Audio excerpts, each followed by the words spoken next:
प्रिय विद्यार्थियों, miscellaneous learning channel पर एक बार फिर से आप सभी का स्वागत है। आज के वीडियो में हम लोग एक समान बाहरी विद्युत क्षेत्र में द्विध्रुव को रखेंगे तो electric dipole external electric field होगा, तो द्विध्रुव होगा और वो बाहरी विद्युत क्षेत्र में होगा। तो चलिए अब आज का वीडियो शुरू करते हैं। सबसे पहले ये मान लेते हैं कि ये एक इलेक्ट्रिक फील्ड है जिसे किसी बाहरी आवेश द्वारा उत्पन्न किया गया है। इसमें एक इलेक्ट्रिक डायपोल रखा है जिसमें आवेशों के बीच की दूरी 2a है। ये पहले ही बताए हैं।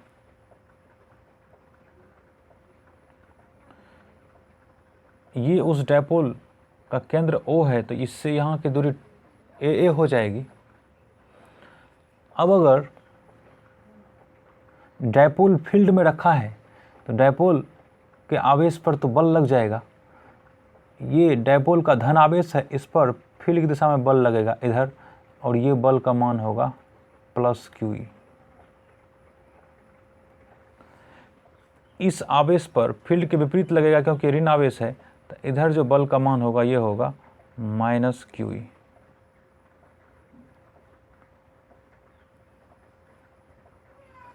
यहाँ पे होगा +QE।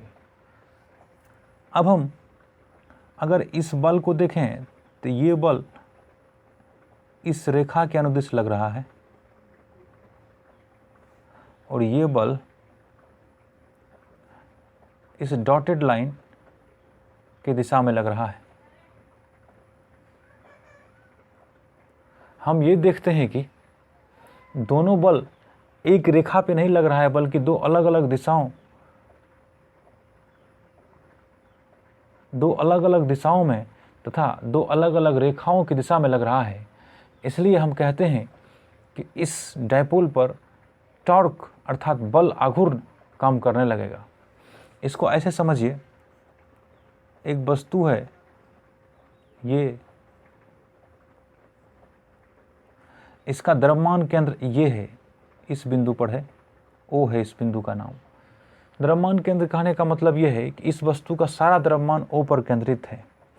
अगर हम द्रव्यमान केंद्र पर एक बल इधर F लगाएंगे और दूसरा बल इधर F लगाएंगे, दोनों सेम मान का है, तो इस वस्तु पर कुल बल 0 होगा और ये वस्तु गति नहीं कर पाएगा क्योंकि इस पर नेट बल 0 है। लेकिन अगर यही बल, एक बल ये F यहाँ लगे और एक बल ये F यहाँ लगे और ये यहाँ नहीं लगे, तो ये वस्तु घूमने लगेगा क्योंकि ऊपर की ओर जो बल है इसको आगे ले जाना चाह रहा है और नीचे की ओर जो बल है इसको पीछे ले जाना चाह रहा है, इसलिए वस्तु यहाँ पे ऐसे घूमने लगेगा। तो हम कहते हैं कि इस वस्तु पर बल आघूर्ण टॉर्क कार्य करने लगा। तो इसी तरह से डायपोल में भी देख सकते हैं कि एक बल इधर लग रहा है +Q आवेश पर फील्ड की दिशा में और -Q आवेश पर फील्ड की दिशा में लग रहा है, और दोनों की क्रिया रेखा लाइन ऑफ एक्शन जो अलग अलग है, इसलिए इस डायपोल पर टॉर्क काम करने लगा और इसको इस दिशा में घुमाएगा। ये टॉर्क इसको इधर घुमाएगा। तो सबसे पहले अब हम मान लेते हैं, माना एक अस्थायी विद्युत द्विध्रुव एक समान विद्युत क्षेत्र E में रखा है जिसका द्विध्रुव आघूर्ण P है। अस्थायी विद्युत द्विध्रुव कहने का अर्थ है कि ये जो फील्ड बना रहा है विद्युत द्विध्रुव जिसमें रखा है, जिस फील्ड में, वो फील्ड अन्य आवेश के द्वारा बनाया जा रहा है, इस विद्युत द्विध्रुव के आवेश द्वारा नहीं बनाया जा रहा है। तो अलग अलग आवेश पर अलग अलग बल कार्य करेगा, इसलिए हम ये कहते हैं कि इस द्विध्रुव पर टॉर्क कार्य करने लगेगा, बल आघूर्ण कार्य करने लगेगा। चूँकि आवेशों पर अलग अलग बल कार्य कर रहा है,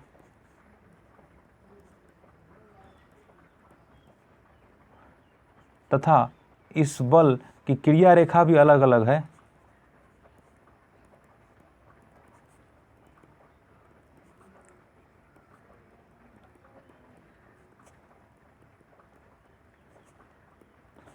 इसलिए द्विध्रुव पर बल आघूर्ण कार्य करेगा।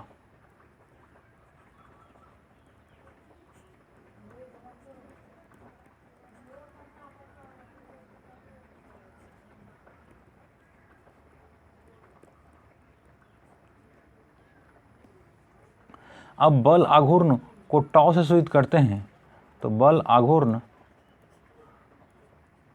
टॉ इक्वल टू होगा, दोनों में से किसी एक बल का परिमाण लिख दीजिए, तो बल गुना बलों के बीच की लंबवत दूरी।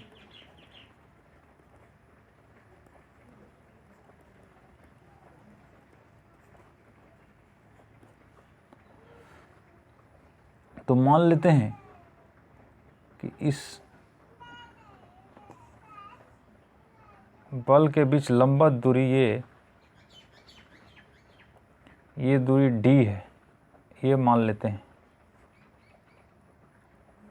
इसको A बिंदु मानिए, इसको B बिंदु मानिए और इसको C बिंदु मानिए। तो यहाँ हो जाएगा F गुना D, ये टॉ बराबर। अब यहाँ देखिए, मान लीजिए कि ये द्विध्रुव फील्ड से थीटा कोण बना रहा है, तो ये ई की दिशा है और इधर है पी की दिशा से थीटा कोण बना रहा है। तो त्रिभुज ABC में sine theta is equal to हो जाएगा BC, ये हो जाएगा ये BC लंब BC बाय ये कर्ण हो जाएगा AB। तो BC इज इक्वल टू हो जाएगा AB साइन थीटा, AB है आपको 2a, ये दूरी 2a है, तो ये हो जाएगा 2a sine theta BC equal to, या BC D के बराबर है, तो D इक्वल टू हो जाएगा BC और ये 2a साइन थीटा। तो यहाँ इसको रख दीजिए। अब इस D का मान, तो F का मान है QE गुना D का मान है 2a sine theta.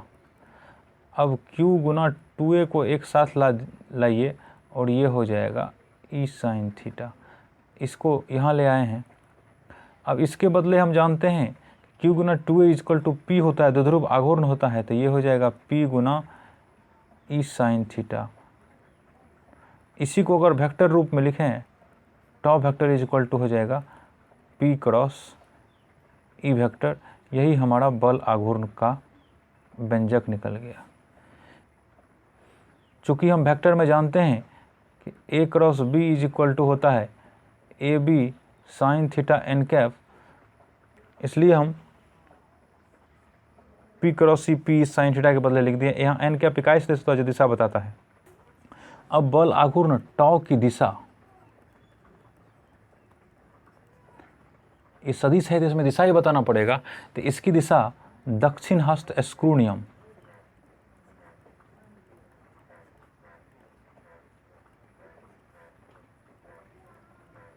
Right hand screw rule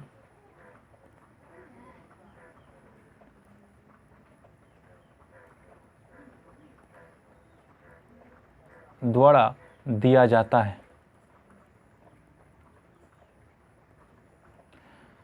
right hand screw rule के बारे में देख लीजिए। ये वेक्टर A है, दूसरा वेक्टर ये कोई B है, और दोनों के बीच का कोण अगर थीटा है, तो हमको A क्रॉस B की दिशा निकालने के लिए दाहिने हाथ से स्क्रू को, पेंच को A से B की तरफ घुमाएंगे। तो A से B की तरफ ले जाएंगे तो स्क्रू के गति की दिशा होगी वही A क्रॉस B की दिशा होगी। तो हम लोग जानते हैं कि जब स्क्रू को इस तरह से घुमाएंगे तो स्क्रू हमारा बाहर की तरफ आएगा, ये बाहर की तरफ आएगा, ये स्क्रू हमारा बाहर की तरफ, या ये कहें कि तल से बाहर आएगा। तो A क्रॉस B की दिशा होगी यहाँ पे तल से बाहर एवं लंबवत, एंड लंबवत। अगर इसी में हम B से A की तरफ आए तो हमको B क्रॉस A की दिशा मिल जाएगी, और B से A की तरफ आने के लिए हमको स्क्रू को B से A की ओर घुमा देंगे तो ये अंदर की ओर हो जाएगी लंबवत।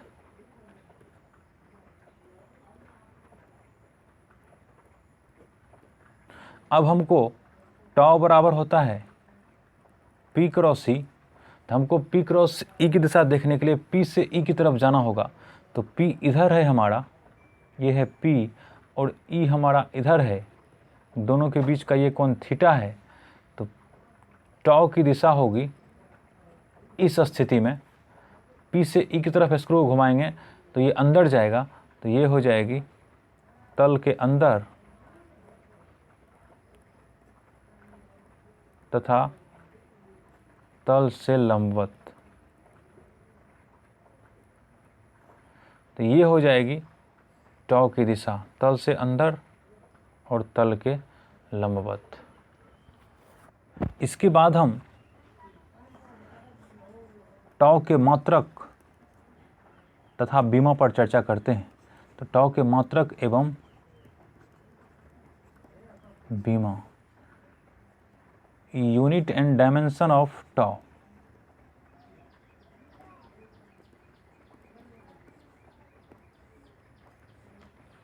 चूंकि टॉ इक्वल टू होए पी ई साइन थीटा, तो हमको टॉ के मात्रक लिखने के लिए पी ई और साइन थीटा के मात्रक लिखना होगा। तो साइन थीटा का मात्रक नहीं होता है, ये मात्रक विहीन है, इसका मात्रक नहीं होता। टॉ का मात्रक हो जाएगा तब फिर पी का मात्रक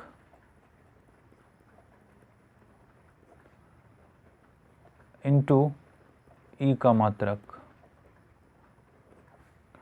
पी का मात्रक होता है कूलम इंटू मीटर, ये पहले बता चुके हैं, और ई का मात्रक होता है न्यूटन बाय कूलम। तो ये कूलम से कूलम कैंसिल हो जाएगा, तो इसका मात्रक होगा न्यूटन मीटर। तो टॉ का मात्रक हो गया न्यूटन मीटर। अब हमको टॉ की बीमा देखनी है। अब टॉ की बीमा, तो tau equal to P E sine theta, sine theta का बीमा नहीं होता है, तो पी की बीमा हो जाएगी पी इज इक्वल टू होता है क्यू गुना 2a, और ई इज इक्वल टू होता है एफ बाय क्यू। तो ये क्यू से क्यू कैंसिल हो गया, तो ये 2a गुना एफ हो गया टॉ इज इक्वल टू। तो अब अगर 2a ये तो डिस्टेंस है, दूरी है, तो इसकी बीमा हो जाएगी L, और ये बल है, इसकी बीमा होती है ml टी का पावर -2। तो टॉ की बीमा हो जाएगी ml² टी का पावर -2। ये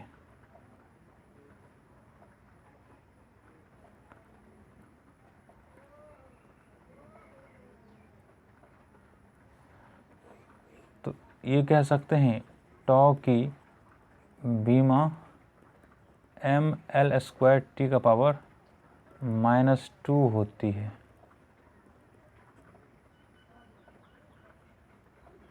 इकाई और बीमा देख चुके हैं, अब इसके लिए कुछ स्पेशल स्थितियां देखते हैं,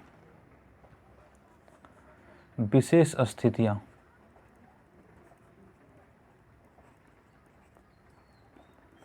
special cases.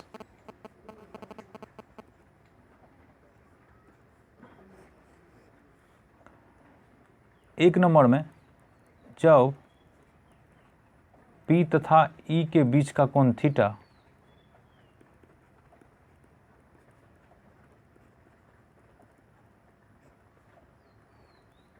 Equal to 0 degree हो, तो इस स्थिति में E भी इधर हो जाएगा, और ये -q, ये +q, तो ये P की दिशा इधर होगी, ये दोनों एक ही दिशा में है। थीटा इज इक्वल टू यहाँ पे 0 डिग्री है, तो tau equal to P E sine theta होता है। तो पी ई और साइन 0 डिग्री इक्वल टू हो जाएगा 0। तो इस समय टॉ 0 हो जाएगा। इस स्थिति को हम लोग, यह स्थिति अस्थाई साम्यावस्था कहलाती है। अस्थाई साम्य अवस्था, स्टेबल इक्विलिब्रियम।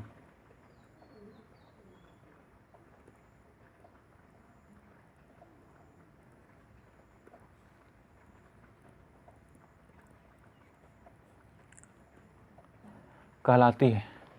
स्टेबल इक्विलिब्रियम का अर्थ ये है कि अगर इस डायपोल को थोड़ा सा रोटेट कर दें, थोड़ा सा घुमा दें, तो फिर ये डायपोल अपनी स्थिति में आने का प्रयास करेगा। ऐसी स्थिति को अस्थाई साम्यावस्था कहते हैं।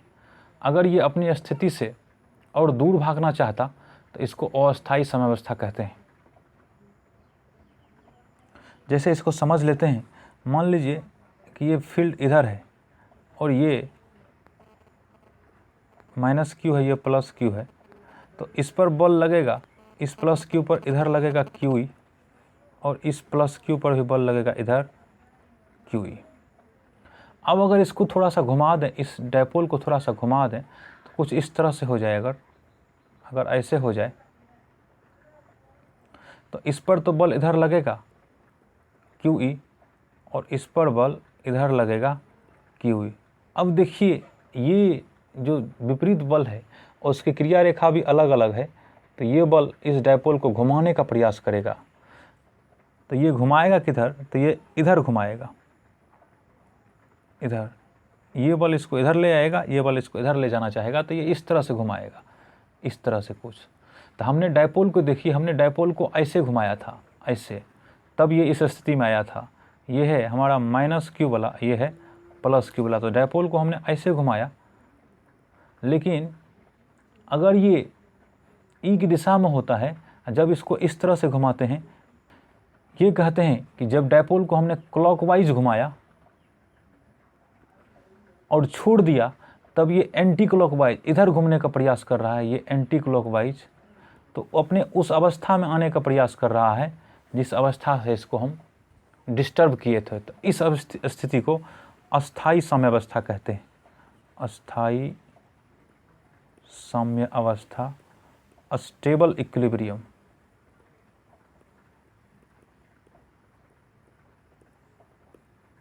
अगर ये इधर ही भागता चलता, अपने वापस स्थिति में नहीं जाता, तो इसे अस्थाई साम्यावस्था कहते हैं, अनस्टेबल इक्विलिब्रियम। वो भी देखते हैं। अब दूसरी स्थिति देखते हैं, जब ई और पी के बीच का कोण थीटा 180 डिग्री हो। तो ई इधर है और पी अब की बार उल्टा होगा, तो ये होगा प्लस क्यू, ये होगा माइनस क्यू। अब की बार पी की दिशा इधर है और ई की दिशा इधर है, थीटा 180 डिग्री है। तो इस स्थिति में भी क्या होगा, पी ई साइन थीटा, तो ये हो जाएगा पी ई और साइन 180 डिग्री, तो ये हो जाएगा 0। इस स्थिति में टॉ 0 हो जाएगा। टॉ 0 इसलिए है क्योंकि दोनों बल जो है विपरीत दिशा में और एक ही रेखा की दिशा में कार्य कर रहा है, इसलिए यह स्थिति जब थीटा 180 डिग्री हो तो अस्थाई साम्यावस्था, अस्थाई साम्य अवस्था कहलाती है, अनस्टेबल इक्विलिब्रियम।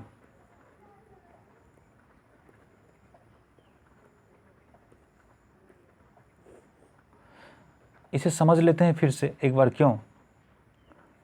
तो फील्ड इधर है, इसमें हमने एक डायपोल को 180 डिग्री कोण पे रखा है, तो इधर रखना पड़ेगा प्लस क्यू, इधर रखना पड़ेगा माइनस क्यू।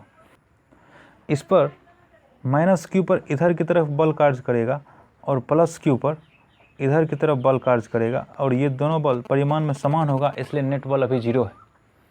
लेकिन अगर इसी डायपोल को कुछ कोण पर घुमा दें, तो यहाँ देखिए ई, और इसको हमने घुमा दिया कुछ कोण से। ये है हमारा प्लस क्यू, ये है हमारा माइनस क्यू। तो इसको हमने एंटी क्लॉकवाइज घुमाया है, डायपोल को एंटी क्लॉकवाइज घुमाया है। तो अब देखिए इस पर बल किधर होगा, तो इस पर बल इधर होगा, फील्ड इधर है, ये माइनस चार्ज है तो इस पर बल इधर होगा, इस प्लस के ऊपर आवेश तो फील्ड की दिशा में होगा। तो ये क्या कर रहा है, ये देखिए ये दोनों बल इस डायपोल को उसी दिशा में घुमा रहा है जिस दिशा में हमने घुमाया था।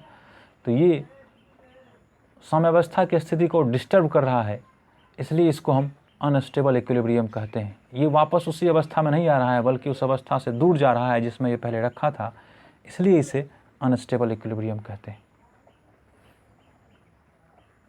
अब तीसरी स्थिति है जब E और P के बीच का कोण theta is equal to 90 degree हो। तो इस तरह की स्थिति कुछ बनेगी, ये E है इधर और ये हमारा माइनस Q चार्ज है, ये हमारा प्लस Q चार्ज है। तो हमारा P इधर हो गया, तो दोनों के बीच का कोण 90 डिग्री हो गया। तो टॉ इक्वल टू होता है PE साइन थीटा, तो ये हो जाएगा PE साइन 90 डिग्री, तो ये हो जाएगा PE गुना 1, ये हो जाएगा PE। तो ये हमारा टॉर्क का मैक्सिमम मान भी होगा, ये टॉ मैक्सिमम होगा PE। पिछले दो स्थितियों में हम देख चुके हैं कि टॉ का मान 0 होता है जब थीटा इज इक्वल टू 0 हो या 180 हो। अब कुछ इम्पोर्टेंट नोट देख लेते हैं जिसका आपको ख्याल रखना है। सबसे पहले नंबर में है कि जब द्विध्रुव एक समान क्षेत्र में रखे होते हैं, ये मान के चलिए एक समान क्षेत्र है, इसमें एक द्विध्रुव रखा है, ये माइनस Q है और ये प्लस Q है। इधर बल लगेगा, E की दिशा इधर है तो इस पर इधर बल लगेगा QE और इस पर इधर बल लगेगा QE। ये उसका डायपोल का सेंटर है। तो कुल बल जो है F नेट, इधर लग रहा है QE, इधर लग रहा है माइनस Q, तो ये हो जाएगा QE minus Q equal to 0। तो F net is equal to 0 होगा, लेकिन यहाँ शर्त यह है कि E एक समान है। कुल टॉर्क देखना है, कुल आघूर्ण देखना है।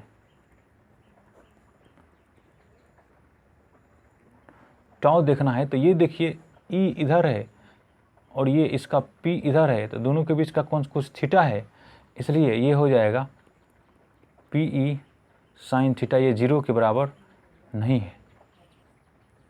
इसी में अब हम दूसरी स्थिति ये लेते हैं, इसको 1 का A कर दीजिए। B में ऐसा करते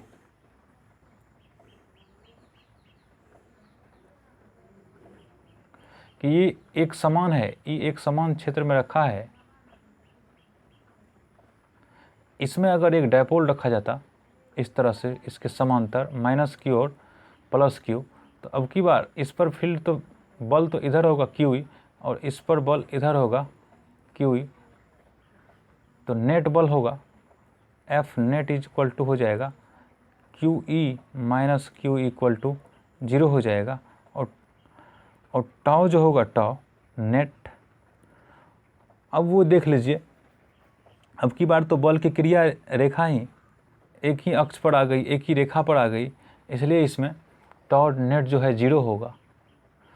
ऐसे भी कह सकते हैं कि P की दिशा इधर हो गई और E की दिशा भी इधर हो गई, इसलिए theta is equal to 0 degree हो गई, तो टॉ इक्वल टू होगा PE साइन 0 इक्वल टू 0। अगर दूसरा नोट में ये देखते कि इधर फील्ड है,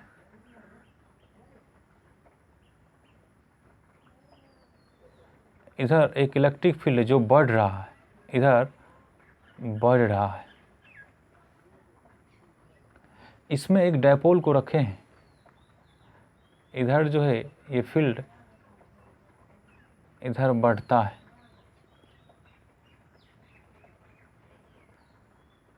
तो ये है माइनस Q और ये है प्लस Q।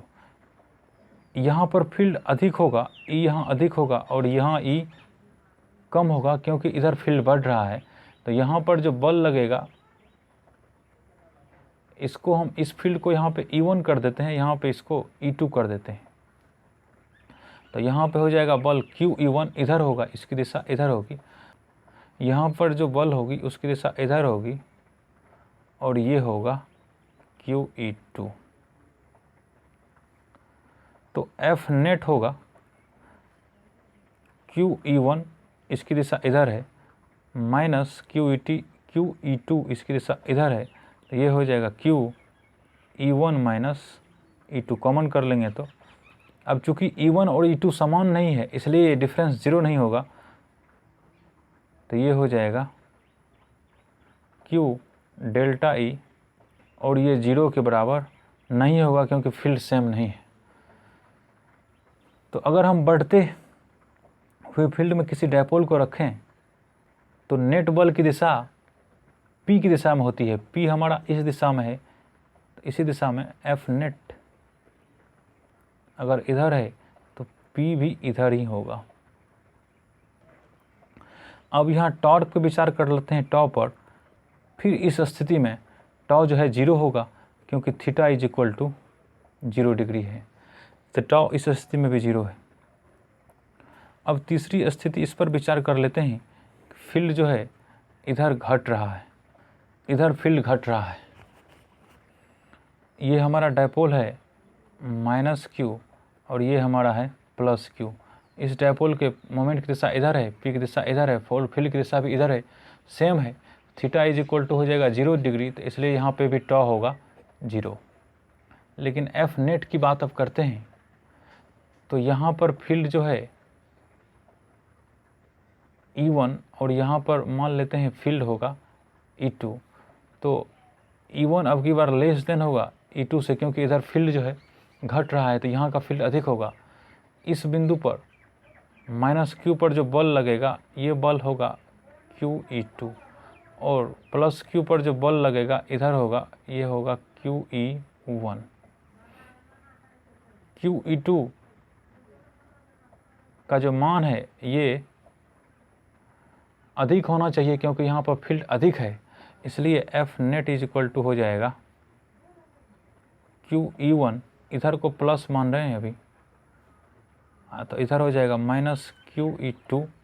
तो ये होगा Q कॉमन कर लिया जाए E1 माइनस E2, तो ये इधर यहाँ कम है ये अधिक है, तो ये माइनस होगा, तो ये होगा Q इंटू डेल्टा E।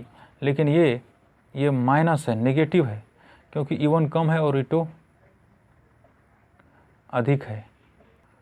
इसलिए अब की बार F नेट की दिशा जो होगी वो इधर हो जाएगी, इधर अधिक है और P की दिशा इधर है, तो ये हम कह सकते हैं कि F नेट P के विपरीत दिशा में होती है।